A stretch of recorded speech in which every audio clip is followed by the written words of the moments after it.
زینا درمیان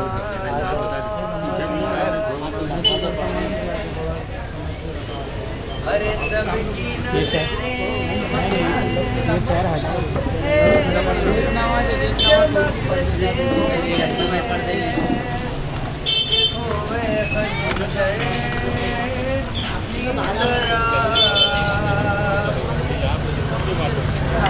سب کی نظریں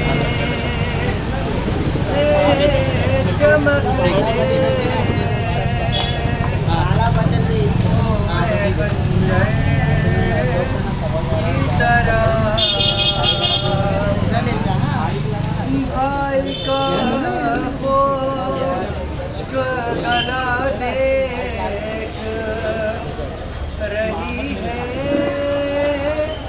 زینا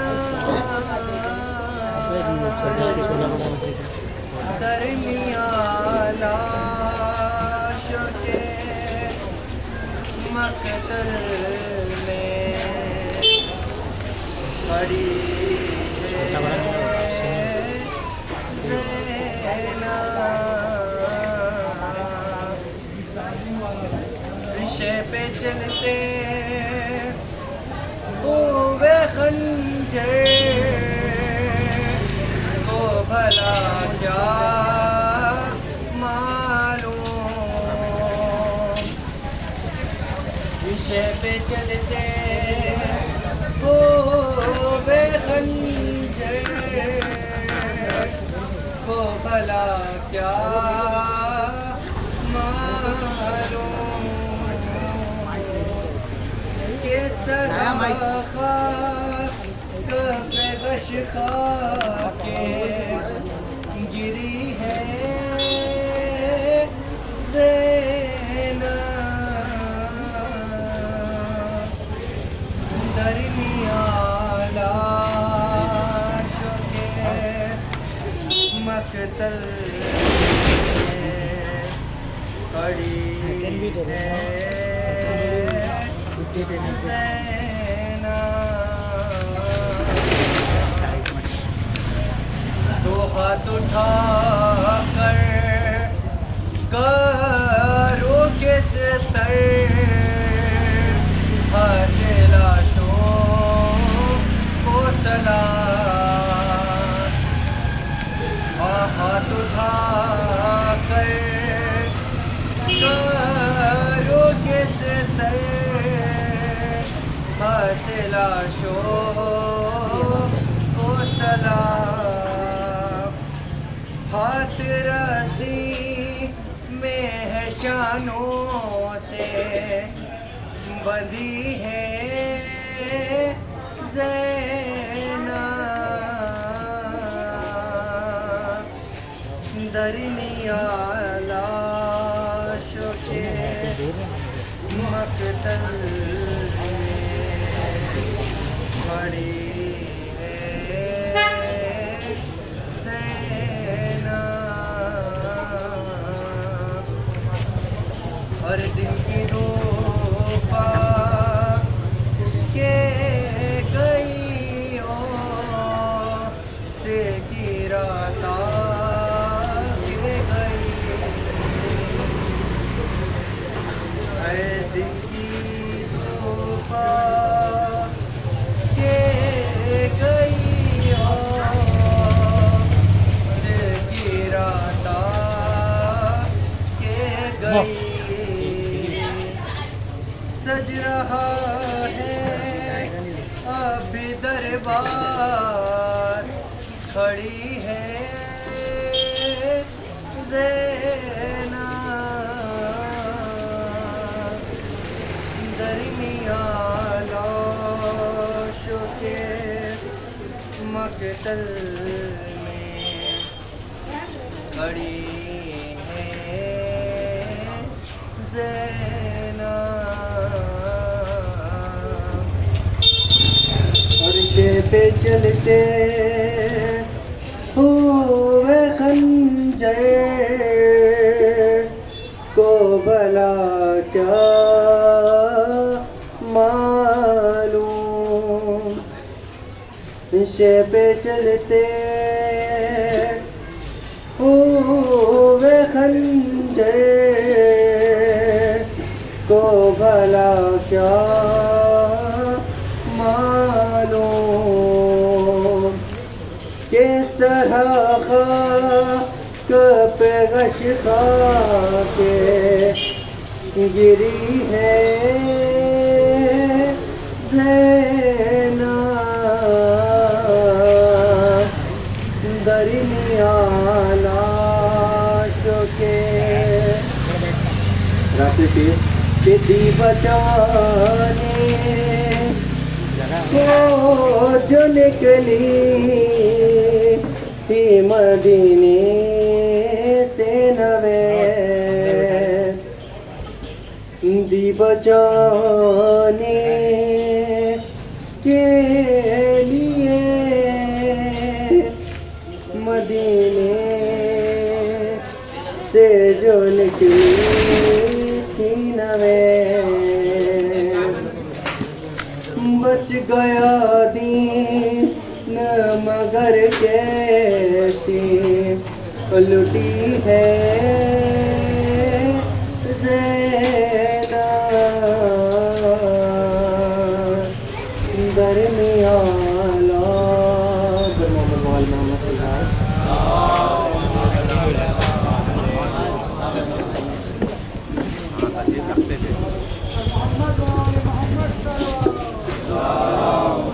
صلی اللہ محمد و آل محمد آباد ہوئی کربلا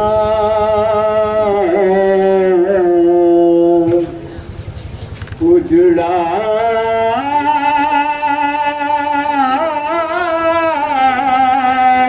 ہے مدینہ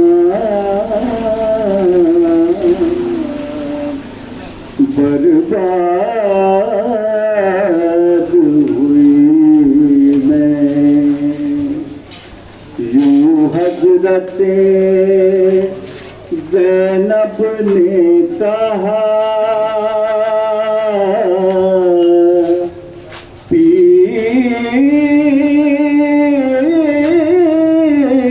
پیٹ کے سینہ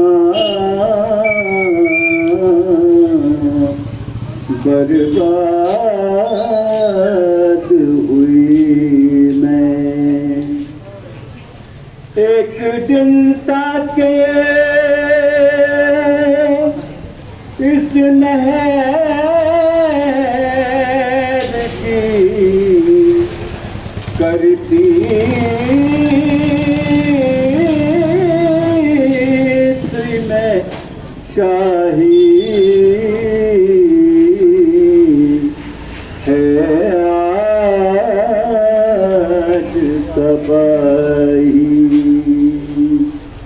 پانی کو ترستا ہے میرا شاہ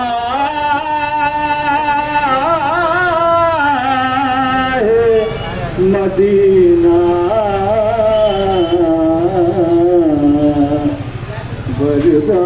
برباد ہوئی میں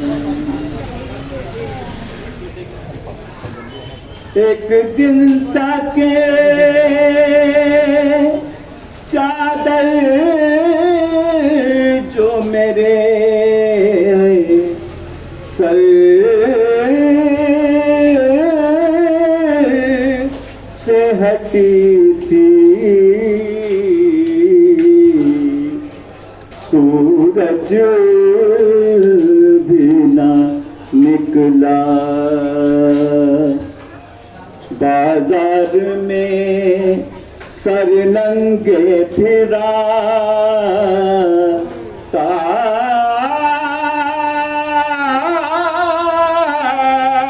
ہے کمینہ برباد ہوئی میں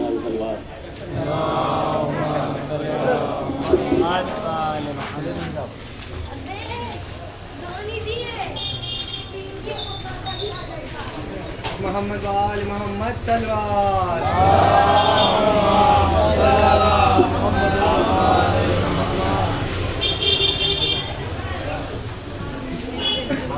حیدری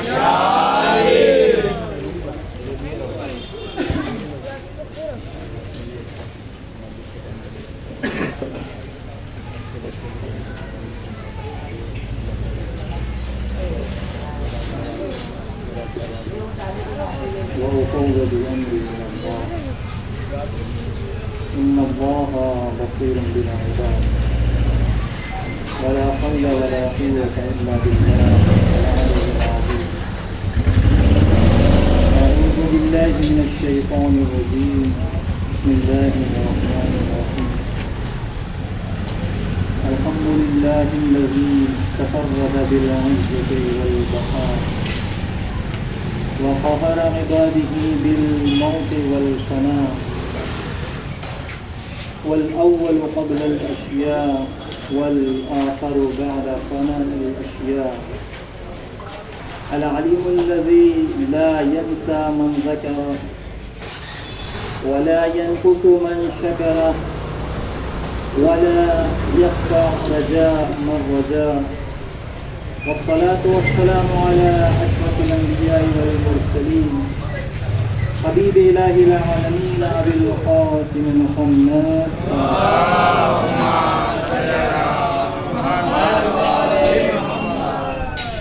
وعلى أهل بيته الطيبين الطاهرين المعصومين المنتخبين. أما بعد فقد قال الله تبارك وتعالى في قرآن المجيد وهو أصدق الصادقين. بسم الله الرحمن الرحيم.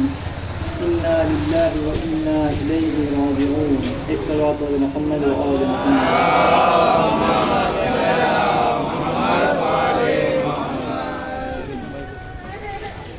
قبل اس کے کہ میں اپنے موضوع کی طرف آگے بڑھوں،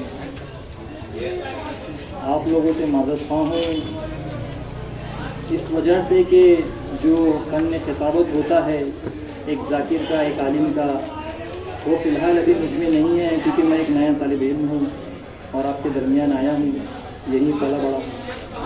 تو انشاءاللہ کچھ ایسے موضوع جیسے معاد کے موضوع آپ کے سامنے میں نے پیش کیے ہیں.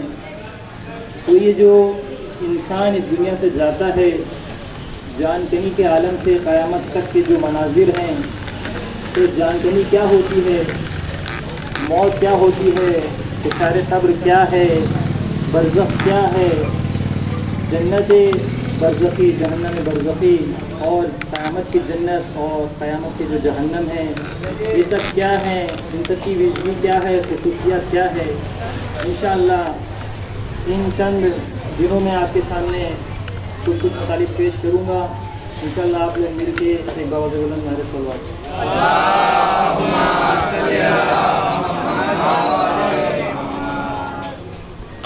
موضوع جو ہے انا للہ و انا الیہ راجعون، کہ بے شک ہم اللہ کے لیے ہیں اور اسی کی طرف پلٹ کے جانے والے ہیں. اس کی طرف پلٹنا یعنی قیامت، یعنی موت کے بعد ہر شخص کو خداوند عالم اپنی بارگاہ میں بلائے اور اس کا حساب و کتاب ہوگا. تو کل کی مجلس کو کنٹینیو کرتے ہوئے آج اس میں اضافہ کروں گا. میں نے پہلے اصل اور اصول دین اور فروع دین کی بات کی تھی کہ معاد جو ہے وہ اصول دین میں سے ہے. جب تک انسان اپنا بیسمنٹ، اپنی جو روٹس ہے اس کو درست نہ کر لے، تو جو اس کے اوپر کی چیزیں ہیں، چاہے انسان بلڈنگ بنائے یا کوئی درخت ہو، اگر اس کا ریشہ ہی، اس کا بیسمنٹ اگر خراب ہوگا تو وہ جلد خراب ہو جائے گی. پھر اس کے بعد میں نے بیان کیا تھا کہ خداوند عالم نے انسان کو اسی زمین سے اٹھانا ہے قیامت کے روز. تو اس زمین سے انسان کیسے اٹھ سکتا ہے جبکہ انسان اس زمین میں گل مل کر ختم ہو جاتا ہے، خود مٹی ہو جاتا ہے. تو میں نے آپ کو اس سیلز کے بارے میں بتایا جو انسان کے باڈی میں پائے جاتے ہیں.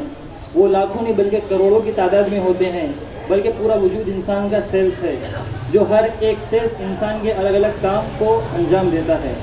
اور پھر وہ جو سیلز ہوتا ہے وہ اپنی مدت تمام کرتا ہے 8 سالوں میں، پھر وہ اپنے آنے والی پچھلے سیلز کو وہ تمام نالج، تمام علم دے دیتا ہے.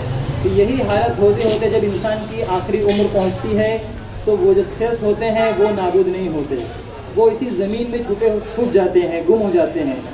لیکن جب قیامت برپا ہوتی ہے، خداوند عالم کا جو وعدہ ہے، جیسا کہ میں نے بیان کیا تھا کہ خداوند کہتا ہے کہ کیا جس نے زمین و آسمان کو خلق کیا وہ دوبارہ تمہارا مثل خلق کرنے پر قادر نہیں ہے؟ سوال کر رہا ہے، یعنی اس کا جواب ہے کہ وہ خلق کرنے پر قادر ہے۔ تو یہی وہ طریقہ ہے جو انسان کا آخری سیلف جو زمین میں گم ہو جاتا ہے، قیامت کے روز خداوند عالم اپنی روح کو اسی سیلف میں ڈالے گا اور اس سیل سے وہی وجود جو اس دنیا میں ہم جیتے تھے آ جائے گا۔ کیونکہ میں نے یہ بھی بیان کیا تھا کہ انسان کے اندر جتنا بھی سیلس ہو، ہر سیلس خود ایک وجود ہے انسان کا، یعنی میرے اندر اگر 1 کروڑ اگر سیلس مان لو تو میں 1 کروڑ خود میرا وجود ہے۔ خدا کی ایسی چلکا دے، ایک صلوات پڑھ محمد و آل محمد۔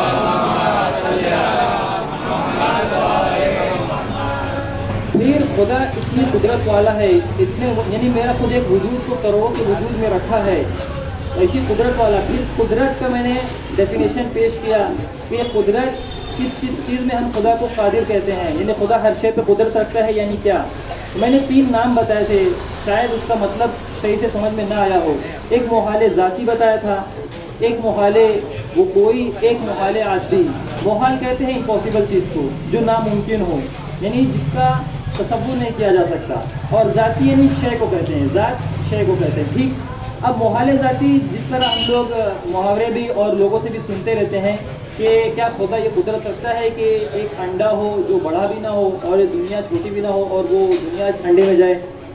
تو یہ جو چیز ہے وہ اسی چیز سے ریلیٹڈ ہے، یہ محال ذاتی کہلائے گا۔ محال یعنی کہ امپاسبل چیز ہے، ایک چیز جو بڑی بھی نہ ہو، یعنی انڈا بڑا بھی نہ ہو اور دنیا چھوٹی بھی نہ ہو، اور یہ چیز واقع بھی ہو جائے کہ وہ اس کے اندر آ جائے، تو یہ محال ہے، یہ عقل کے خلاف ہے۔ تو یہ جو محال ذاتی ہے اور محال وقوعی جو میں نے بیان کیا تھا کہ ایک انسان مخلوقات کو آپ کہو گے کہیں گے ہاں مخلوقات ہوتی ہے، اب یہ کہیں گے کہ بغیر علت کے ہو تو وہ یہ کہا جائے گا نہیں، یہ چیز محال ہے کہ اس کا کوئی بنانے والا نہ ہو، ہر چیز جو ہے اس کا کوئی نہ کوئی بنانے والا ہے۔ تو یہ بھی پلٹتی ہے اس محال ذاتی کی طرف، یعنی امپاسبل جو چیز ہے جو ممکن نہیں ہے، انسان باطل چیز ہے، وہ انسان اس کو قبول نہیں کرتا۔ یہ 2 چیز ہو گئی، اور اس کو خدا کی قدرت سے ٹیلی نہیں کیا جا سکتا کہ خدا اس کا قدرت رکھتا ہے یا نہیں۔ اب اس کا خلاصہ یہ ہے کہ محال ذاتی ہو یا محال وقوعی ہو، اس کا خدا سے کوئی ربط ہی نہیں ہے، کوئی تعلق ہی نہیں ہے۔ اب جو بچا جو ایک وہ ہے محال عادی، اور اس سے مراد ہے تمام انسان جو ہے بلکہ تمام مخلوقات اس سے عاجز ہے۔ وہ خدا چاہے مٹی سے سونا بنائے، چاہے پانی سے انسان بنائے، چاہے پتھر سے انسان بنائے، کچھ بھی کر سکتا ہے، وہ مخلوقات اس سے عاجز ہے۔ اس چیز میں ہر طرح کی قدرت خدا رکھتا ہے، یعنی عدم سے وجود لانا۔ عدم یعنی کس کو کہتے ہیں؟ یعنی انسان ابھی ہے لیکن اس سے پہلے نہیں تھا، ہم 100 سال پہلے نہیں تھے، 1000 سال پہلے نہیں تھے، ہمارا وجود عدم میں تھا، اب ہم وجود میں آئے، پھر کچھ دن کے بعد ہم زمین میں چلے جائیں گے لیکن ہم عدم میں نہیں جائیں گے، ہمارا وجود رہے گا، ہماری روح باقی رہے گی۔ ایک صلوات پڑھ دیں محمد و آل محمد۔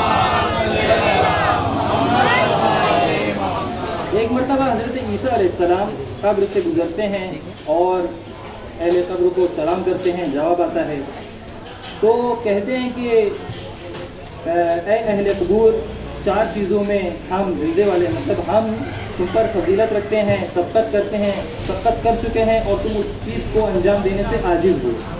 تو اہل قبور نے سوال کیا کون سی چیزیں ہیں؟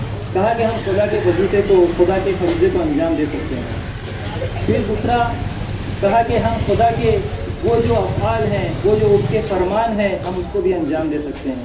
پھر تیسرا کہا کہ ہم خدا کے جو رسول ہیں اور جو اس کے اولیاء ہیں، ہم ان کی زیارت کا شرف رکھتے ہیں۔ اور چوتھا سنت الہی کو ہم اجرا کر سکتے ہیں، اور یہ تمہارے اندر اس کی تاب نہیں، یعنی اب تم اس کام سے عاجز ہو۔ تو اہل قبور نے بھی پلٹ کے جواب دیا کہ ہم بھی ایسی 4 چیز رکھتے ہیں جو آپ اس چیز سے عاجز ہو۔ حضرت عیسیٰ علیہ السلام نے بھی کہا کہ کون سی چیز ہے؟ کہا کہ پہلی چیز جو ہے وہ سکرۃ الموت، جسے ہم جان کنی کی عالم کہتے ہیں، جان کنی کا عالم، یہ وہ عالم ہے جو موت سے دم نزدیک کا عالم رہتا ہے۔ اور یہ جو جان کنی کسے کہتے ہیں؟ یہ ایک مستی والی حالت رہتی ہے، یعنی انسان وہ جو خوف کی وجہ سے خود انسان اور اس کے عقل کے درمیان ایک ایسا خوف طاری ہو جاتا ہے، وہ خود سے بے خود ہو جاتا ہے، یعنی وہ دیکھتا نہیں کہ میں کس حالت میں ہوں، لیکن چونکہ اس کی جو روح ہوتی ہے نا، وہ تمام چیزوں کو مشاہدہ کرتی ہے، دیکھتی ہے، سمجھتی ہے، اور اس درد کو، اس تکلیف کو بھی احساس کرتی ہے۔ تو یہ ہوتا ہے جان کنی کا عالم. یہ جو جان کنی کا عالم ہے وہ ہر ایک مخلوق کے لیے ہے, چاہے وہ مسلمان ہو چاہے وہ غیر مسلمان ہو, چاہے وہ جانور ہو چاہے وہ کوئی پرندہ ہو. جس کے اندر جان ہوگی اس کو اس کا مزہ چکھنا پڑے گا, جان کنی کا. اب ایک مومن اور ایک کافر, اس کو میں دو طریقے سے بیان کرتا ہوں. ایک مومن جب مرتا ہے تو اس کے بھی دو پہلو ہوتے ہیں. یعنی بعض اوقات ایسا ہوتا ہے کہ وہ مرتا ہے تو بڑی راحت سے اس کی موت ہو جاتی ہے, بڑے آرام سے وہ اس دنیا سے چلا جاتا ہے. لیکن بعض اوقات ایسا ہوتا ہے کہ آدھا دن پوری تکلیف میں رہتا ہے لیکن اس کو موت نہیں آتی. وہ دو تین دن ہو جاتے ہیں لیکن وہ مرتا نہیں ہے. اس کے برعکس لے لو, کافر بھی کبھی ایسا ہوتا ہے, مشرک بھی, کہ وہ آیا بیٹھا اور اچانک اس کی موت ہو گئی. یہ کیسے ہوا؟ مر گیا. کبھی ایسا ہوتا ہے کہ اس کو بھی کئی دن اس کو اتنی اذیت جھیلنی پڑتی ہے. تو اس کے بارے میں بیان کروں. ایک تو مومن ہے, اب وہ مرا, اگر وہ اچھی حالت میں مرا, ایک دم نارمل حالت میں مرا, کوئی اس کو موت کے وقت کوئی پرابلم نہیں ہوئی, کوئی اس کو تکلیف نہیں ہوئی, تو مطلب یہ کہ بھائی اس نے بہت اچھے اعمال انجام دیے ہیں اور بڑی خوبصورتی کے ساتھ اس دنیا سے گیا ہے. اور جب موت کا وقت ہوتا ہے تو اس کو نور گھیر لیتا ہے اور فرشتے اس سے بڑی نرمی اور محبت سے پیش آ کے اس کی روح کو قبض کر لیتے ہیں. یہ ایک مومن کی روح کھینچنے کا وقت. اگر ایک کافر مرے تو اس کا پہلی جو بات ہے وہ یہ ہے کہ اگر اس کو تکلیف سے مارا جا رہا ہے یعنی وہ کافر ہے, تو اس کو اس کے آس پاس اس کا ارد گرد پورا کیا ہو جائے گا, ایک اندھیرا سا ہو جائے گا, ایک وحشت سا ہو جائے گا, اور اس کو ایک دم سختی کے ساتھ اس کی روح کو کھینچی جائے گی. اب اس کے برعکس ہوتا ہے, کبھی مومن جو ہوتا ہے دیکھتے ہیں کہ اس کو اتنی تکلیف ہے, کسی طریقے سے اس کا انتقال ہی نہیں ہو رہا ہے, مر ہی نہیں رہا ہے وہ بندہ, تو کیا ہوتا ہے, تو لوگوں کے ذہن میں طرح طرح کے خیالات ہو کہ کیا ہو گیا اس کے ساتھ, کیا کرنا ہے, کیا کیا اس نے, فلاں فلاں. نہیں, ایسا نہیں ہے. چونکہ خداوند عالم چاہتا ہے کہ اس کا جو بندہ ہے, مومن بندہ, اس دنیا میں جو اس نے گناہ کیے ہیں اس کی سزا وہ اسی دنیا میں لے لے, تاکہ جب مرنے کے بعد آئے تو پاک و پاکیزہ ہے. لیکن بعض انسان ایسے ہوتے ہیں جن کے گناہ بہت زیادہ ہوتے ہیں. اس جان کنی کے عالم میں بھی وہ بہت ہی مشکل سے مطلب یہ پڑاؤ پار کرتے ہیں. پھر فشار قبر بھی ان کو ہوتا ہے, اتنے عذاب ہوتے ہیں کہ اس کے بعد بھی وہ فشار قبر کے بعد بھی ان کا عذاب باقی رہتا ہے. پھر عالم برزخ میں اس میں بھی ان کو عذاب چکھنا پڑتا ہے, یہاں تک کہ پورے صراط تک.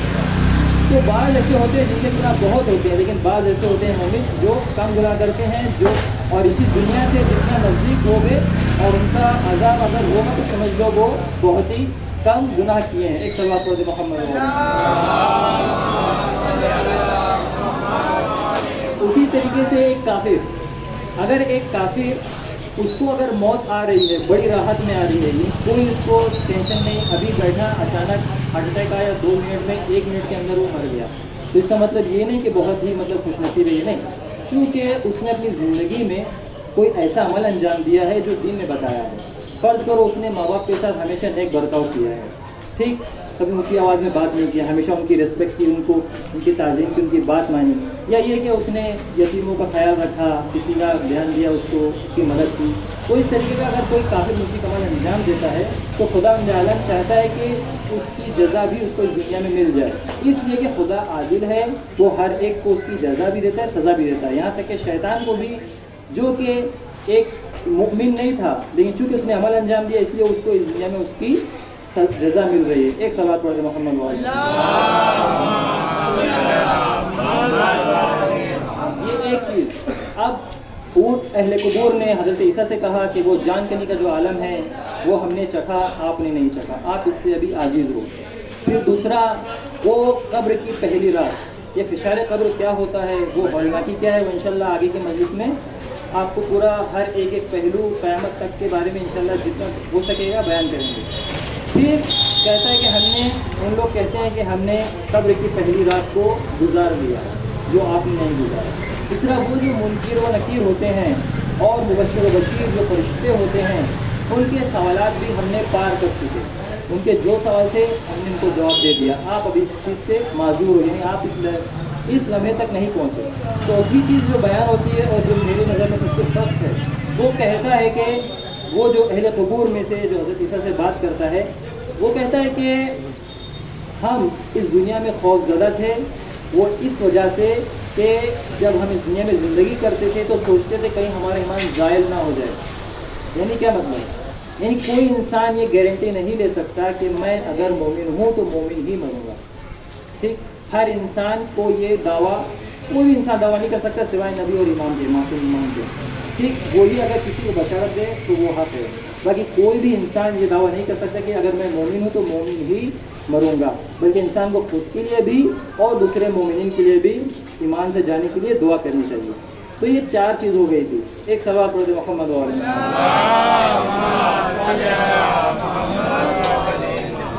اچھا، انسان جو ہے جب موت کی بات آتی ہے تو سنتا ہے، تھوڑا سا غمزدہ ہوتا ہے اور وہ کرتا ہے، پھر اس کے بعد پھر اپنی پرانی زندگی پہ پلٹ جاتا ہے. تو ایسا کیوں ہے؟ اور اس کے علاوہ ایک دوسرا سوال کہ انسان موت سے خود اتنا کیوں گھبراتا ہے، یعنی خود اتنا ڈرتا کیوں ہے موت سے کہ مجھے موت آ جائے گی، نہیں مجھے نہیں آنی چاہیے موت ابھی بعد میں، ایسا کیوں ہوتا ہے؟ اس کی کچھ علتیں ہیں. پہلی علت جو ہے وہ یہ ہے کہ خود انسان اس موت کی حقیقت سے واقف نہیں ہے. موت کو وہ نابودی سمجھتا ہے، موت کو سوچتا ہے کہ میں فنا ہو جاؤں گا، جبکہ موت فنا نہیں ہے بلکہ ایک لباس کا بدلنا ہے. ایسا ہے جیسے ایک شخص حمام جائے، نہائے تو اپنے آپ کو ہلکا محسوس کرتا ہے، تو یہ روح کا نکلنا بھی یعنی ایک جگہ سے دوسری جگہ جانا، یعنی ایک ہلکا پن محسوس کرنا ہے. تو یہ ایک چیز ہے. دوسری چیز جو انسان کو موت سے ڈراتی ہے، یعنی انسان موت سے ڈرتا ہے کہ مطلب موت مجھ میں ابھی نہیں آئے، مجھے موت نہ آئے. وہ جو دوسری علت ہے وہ یہ ہے کہ انسان، بعض لوگ ہوتے ہیں، یہ سب لوگ نہیں، بعض ایسے ہوتے ہیں جو انسان سمجھتے ہیں کہ کچھ بھی نہیں تھا، یہ جو دنیا، یہ جو گیلیکسی ہے، یہ جو کہکشاں ہے، تمام چیزیں یہ کچھ بھی نہ سے وجود میں آیا، پھر یہ نابود ہو کے کچھ بھی نہیں رہے گا. یعنی عدم سے وجود میں آیا، پھر وجود سے عدم میں چلا جائے گا. میں نے عدم کا پہلے بتایا آپ کو کہ عدم کا معنی کیا ہوتا ہے، یعنی کہ ہم لوگ 100 سال پہلے نہیں تھے، یعنی ہمارا وجود ہی نہیں تھا. تو یہ جو ایسے لوگ ہوتے ہیں یہ کہتے ہیں کہ ہم کچھ نہیں تھے، کچھ نہیں سے پوری دنیا خلق ہوئی، ہر چیز خلق ہوا، اب ہم مر جائیں گے، ہر چیز فنا ہو جائے گی، پھر کچھ نہیں رہے گا، یعنی سب ختم ہو جائے گا. تو یہ لوگ بھی نہ موت سے ڈرتے ہیں کہ بھائی ہم مریں گے تو ہم بھی اسی حالت میں چلے جائیں گے. اور تیسری چیز جو ہوتی ہے جو انسان موت سے ڈرتا ہے، اس کی وجہ وہ یہ ہے کہ انسان دنیا پرست ہے. میں اور آپ یہ نہیں کہہ سکتے کہ ہم دنیا پرست نہیں ہیں. بہت جگہ ہم دنیا کو دوست رکھتے ہیں، دین کو پیچھے کر دیتے ہیں. جیسے جہاں کہیں پیسے کی بات، ہر ایک کی بات نہیں بول رہا ہوں میں، بعض لوگ ہوتے ہیں جو اس چیز میں بہت قابو رکھتے ہیں، لیکن اکثر لوگ اس چیز میں پھسل جاتے ہیں. بعض جگہ انسان پیسوں میں پھسل جاتا ہے، بعض جگہ انسان شہرت میں پھسل جاتا ہے اور دنیا پرستی کو اختیار کر لیتا ہے. بعض لوگ پیسوں کو دیکھ کر، بعض اولاد کو دیکھ کر، الگ الگ طریقے سے انسان دنیا سے دل لگا لیتا ہے، دنیا کو دوست رکھنا ہے، سب کو چاہنے لگتا ہے، جس کی وجہ سے وہ موت سے ڈرتا ہے. چوتھی وجہ ایک بتائی گئی ہے وہ یہ ہے کہ انسان ڈرتا ہے. یہ چوتھی وجہ درست ہے، بس اس کو نظریہ چینج کرنے کی ضرورت ہے. اس میں وہ یہ کہ انسان ڈرتا ہے کہ چونکہ میں نے بہت گناہ کیا اس دنیا میں، میرا قیامت میں محاسبہ ہوگا اور مجھے عذاب دیا جائے گا، اس وجہ سے وہ موت سے ڈرتا ہے. بس وہ اپنے اس تھنکنگ کو تھوڑا پازیٹیو کر دے تو سوچے کہ نہیں، بے شک میں گناہ تو کیے ہیں، سزا بھی ملے گی، لیکن خدا رحمان رحیم میں بخش دے گا اگر میں اپنے آپ کو بدل دوں.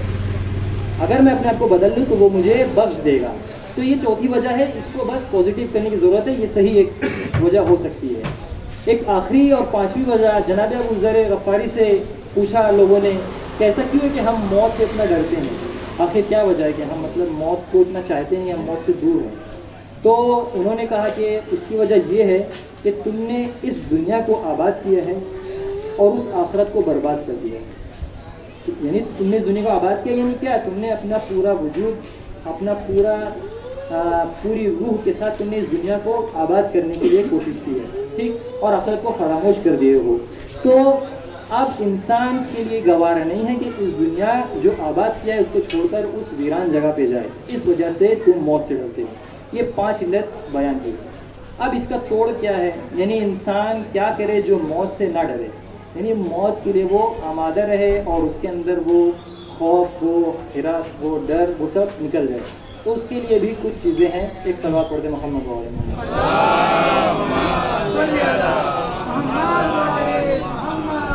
پہلی چیز اسی موت کے بارے میں، موت سے ہم جاہل کیوں ہیں، خود ہم جانیں، خود سمجھیں کہ موت کیا ہے.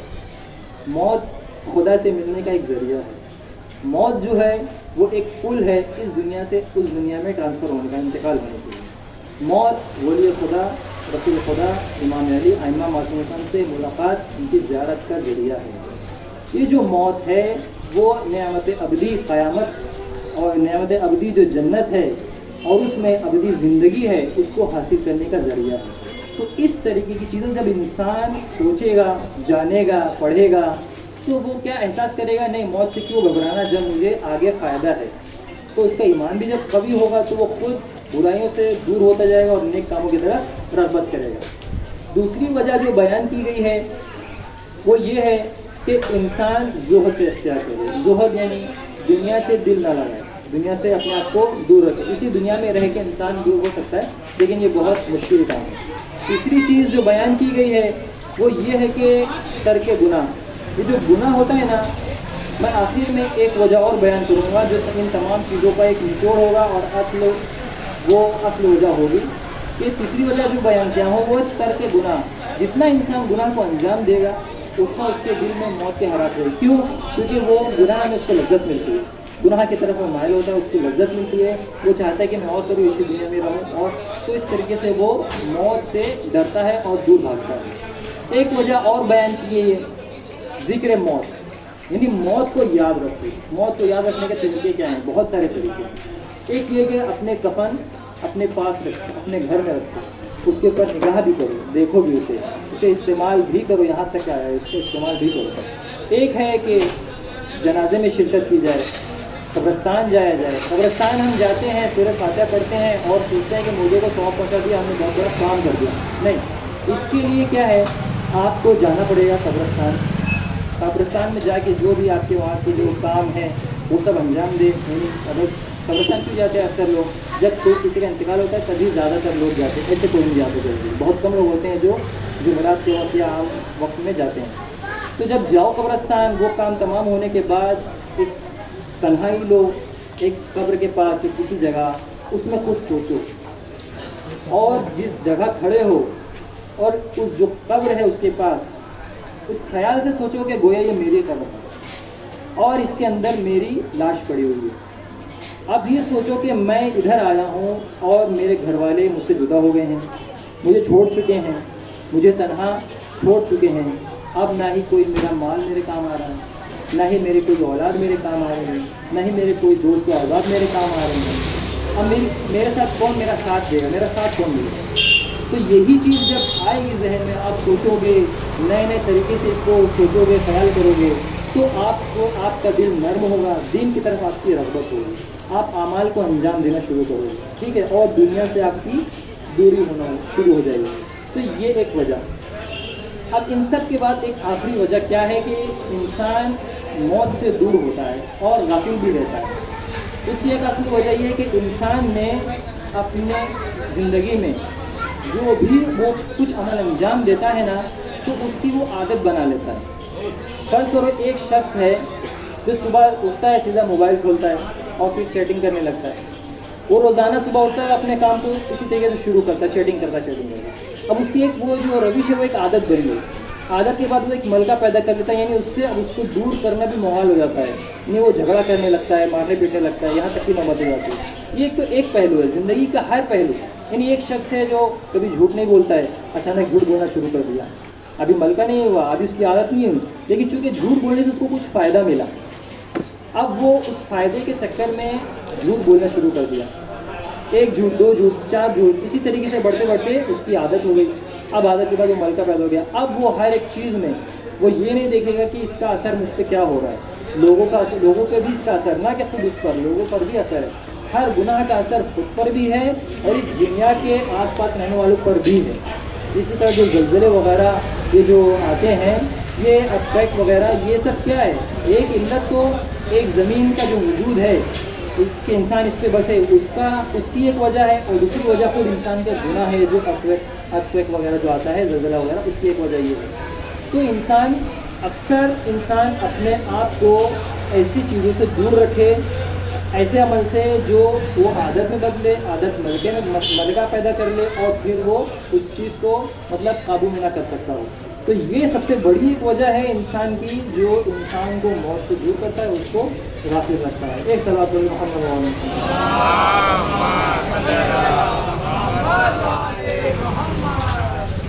اب موت کیا ہے؟ اس کی کچھ قسمیں ہیں. ایک موت کی دو قسمیں ہیں، پھر وہی موت کی دو قسمیں. یعنی ایک موت ہوتی ہے طبیعی موت اور ایک موت ہوتی ہے ہلاکت کی موت. ہم جسے ہلاکت کی موت کہتے ہیں وہ دراصل ہلاکت کی موت نہیں ہے. تو یعنی میں کہوں یہ ایک دائرہ ہے، ایک یہ دائرہ ہے. یہ دائرہ طبیعی موت ہے، یہ دائرہ ہلاکت کی موت ہے. اب اس میں جو سوسائڈ کرتے ہیں یا کسی کو مار دیتے ہیں، ٹھیک، تو یہ اس کا ایک حصہ ہے، یعنی اس ہلاکت کی موت کا ایک حصہ ہے. اب میں اس کی دونوں کی وضاحت کرتا ہوں. ہلاکت کی موت اسے کہتے ہیں کہ انسان کا جو بدن ہے، اصل بدن کی وجہ سے انسان کا جو بدن ہے اس کے اندر اب صلاحیت نہیں ہے کہ وہ روح کو اپنے ساتھ رکھ سکے. فرض کرو کسی نے چاقو مار دیا یا کسی نے گولی مار دی. اب یہ بدن وہ صلاحیت نہیں رکھتا کہ اگر صلاحیت رکھتا ہے تو 10 گولی کھانے کے بعد بھی وہ زندہ رہتا ہے، بچ جاتا ہے. لیکن اگر صلاحیت ختم ہو گئی جینے کی، چاہے وہ بندوق کے ذریعے، گولی کے ذریعے مرے، چاہے وہ بیماری کی حالت میں مرے، چاہے وہ کسی ایکسیڈنٹ ہو گیا غلطی سے اس میں مرے، تو یہ سب جو حالت ہے ان سب میں انسان جو مرتا ہے اس کو اجل طبیعی نہیں کہیں گے، اس کو اجل ہلاکت ہی کہیں گے. یعنی انسان کی موت ہلاکت کی موت ہے. یہ ہلاکت کی موت وہ لفظ نہیں کہ بری موت ہوئی، گناہ ہے اس میں نہیں. ہر انسان کی موت دو لفظوں میں اس کو جو متکلمین ہیں، جو کلام کی بحث کرتے ہیں، انہوں نے بیان کیا کہ یہ ہلاکت کی موت اس کو کہتے ہیں. اور دوسرا وہ موت جو طبیعی ہے، یعنی اس طبیعی موت میں انسان کے بدن سے اس کا کوئی ربط نہیں ہے، انسان کی روح سے اس کا ربط ہے.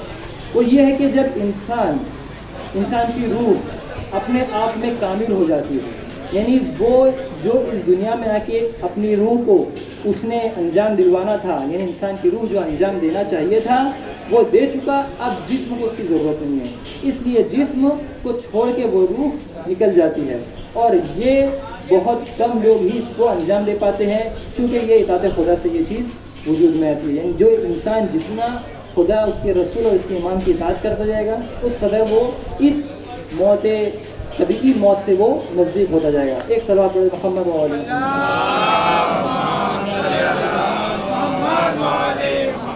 اب یہ ایک موت جو آپ کو بتایا، ایک ہلاکت کی موت ہوتی ہے، ایک طبیعی موت ہوتی ہے. اب موت کا ایک وقت معین ہے، ٹھیک، جسے ہم کہتے ہیں حتمی موت اور غیر حتمی موت. حتمی یعنی کہ 100% اسی وقت آنی ہے، اور غیر حتمی اسے کہتے ہیں کہ جس کا کوئی وقت معین نہ ہو. تو یہ کیسے اس کو میچ کیا جائے، یعنی ایک انسان کے لیے دونوں چیز کیسے پاسبل ہے؟ یہ سمجھ لو، فرض کرو کہ ایک شخص ہے، خداوند عالم نے اس کو 80 سال کی عمر دی. ہر انسان کے لیے خداوند عالم نے حتمی موت مقرر کی ہے، یہ فکس ہے، ٹھیک. ایک شخص کو خدا نے 80 سال زندگی دی ہے. اب وہ جیتا ہے 80 سال پہنچ گیا. اب وہ نہ ایک لمحہ آگے جی سکتا ہے نہ پیچھے واپس آ سکتا ہے، اس کی موت پکی ہے. یہ ہو گئی حتمی موت. اب غیر حتمی موت کسے کہتے ہیں؟ غیر حتمی موت وہ ہوتی ہے جو ہمیشہ کم اور زیادہ ہوتی ہے، لیکن وہ 80 کے پار نہیں ہوتی، 80 کے نیچے ہوتی ہے. فرض کرو ایک شخص جس کو 80 سال کی عمر خدا نے دی ہے، اب وہ 40 سال کا، 50 سال کا ہو گیا، 60 سال کا ہو گیا، 70 سال کا ہو گیا، ٹھیک. اب اس نے کیا کیا؟ ایک گناہ کر دیا، کسی کو قتل کر دیا. فرض کرو اس کی عمر 10 سال گڑ گئی، کتنی ہو گئی؟ 70 سے 50 سال ہو گئی. پھر اس نے ایک صلہ رحم کر دیا، پھر 5 سال اس کی بڑھ گئی. تو یہ جو سلسلہ ہے انسان کا گناہ کی وجہ سے، کیونکہ خدا نے انسان کو اختیار دیا ہے. اب وہ گناہ کرے تو اس کی عمر گھٹتی جائے گی، جلد سے جلد وہ مرے گا. اگر گناہ نہ کرے، اپنے آپ گناہوں سے بچائے رکھے، خدا کی اطاعت کرے، تو اس کی جو حتمی موت ہے اس حتمی موت تک وہ جا کے ہی مرے گا. اور اکثر لوگ، حتیٰ کہ امام بھی، ہم یہ نہیں کہیں گے امام حتمی موت مرتے، نہیں، امام بھی غیر حتمی موت مرتے. کیوں؟ اس کی یہ وجہ صرف جو غیر حتمی کی یہی وجہ نہیں کہ انسان گناہ کرے. گناہ تو ایک الگ میٹر ہے، کیونکہ سامنے دشمن بھی ہے. دشمن نہیں چاہتا کہ وہ امام کو جینے دے، اس لیے امام کو شہید کر دیتا ہے. اب اگر میں کسی کو فرض کروں، میں نے کسی کو قتل کیا، میں نے گناہ کیا، ٹھیک، میری عمر کم ہو گئی، لیکن اب میں نے اس کو قتل کیا، اس کی عمر تو تمام ہو گئی نا میرے عمل سے. تو اس طریقے سے امام کی بھی جو عمر ہوتی ہے وہ غیر حتمی طور پر بھی ہوئی ہے، ایسا نہیں کہ ہمیشہ حتمی طور پر ہوئی ہے. تو اس طریقے سے یہ جو موت کی ایک اور قسم ہے، حتمی اور غیر حتمی. یہ دونوں انشاءاللہ آپ لوگ سمجھ گئے. مجھے ایک سوال پڑھتے محمد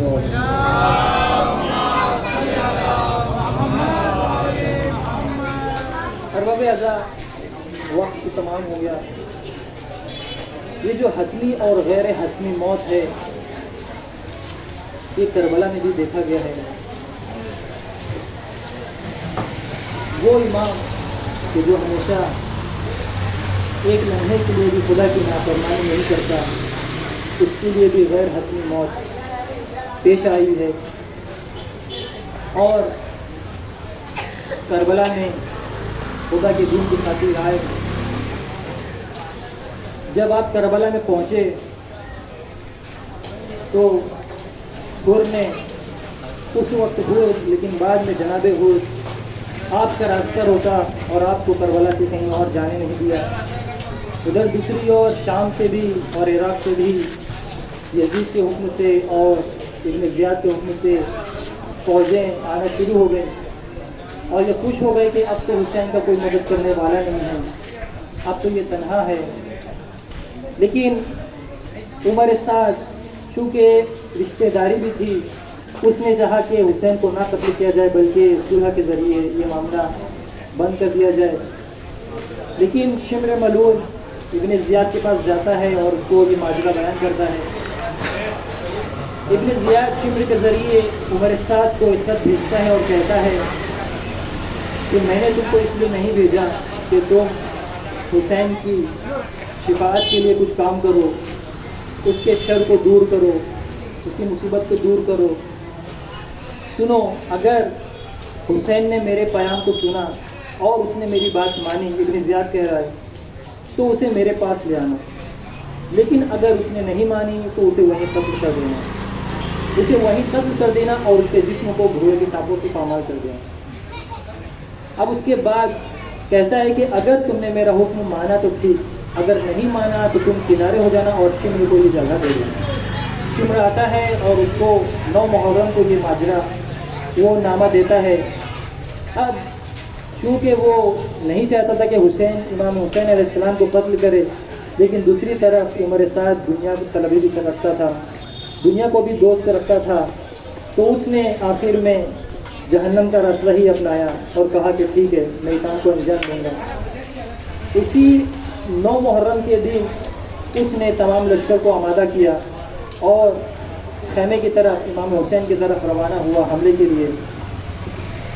جب پتہ چلا کہ لشکر نزدیک آ رہے ہیں تو جناب عباس کو بھیجا، کہا کہ جاؤ ذرا دیکھو کیا ہے، یہ کیا چاہتے ہیں. جب آپ حضرت عباس جاتے ہیں تو وہی مطالبہ بیعت، یزید کی بیعت. پھر امام کے پاس آ کے یہ بیان کرتے ہیں، امام تو انکار کر دیتے ہیں اور کہتے ہیں کہ ہمیں ایک شرط کی مہلت دو.